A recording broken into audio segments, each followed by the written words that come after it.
अगर आपको हमारी वीडियो पसंद आए तो वीडियो को लाइक करें, शेयर करें, कमेंट करें और हमारे चैनल को ज़रूर सब्सक्राइब करें। खेलों की दुनिया की मारूफ पाकिस्तानी जोड़ी रिश्ता अज़दवाज में मुंसलिक हो गई। मद्दाहों के लिए बड़ी खुशखबरी आ गई।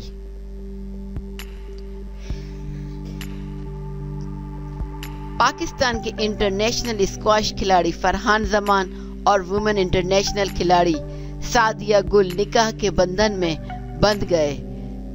कराची में इंटरनेशनल स्क्वाश टूर्नामेंट का फाइनल खेलने वाले पेशावर के फरहान जमान और बनू की सादिया गुल की निकाह की तकरीब में अजीज व अकारिब शरीक हुए।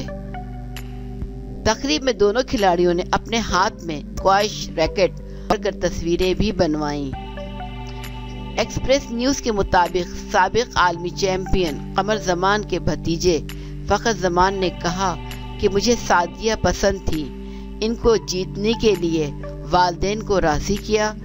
अब हम दोनों मिलकर अपने मुल्क के लिए इंटरनेशनल स्क्वाश में मज़ीद एजाज़ात हासिल करेंगे। अगर आपको हमारी वीडियो पसंद आए तो वीडियो को लाइक करें, शेयर करें, कमेंट करें और हमारे चैनल को ज़रूर सब्सक्राइब करें।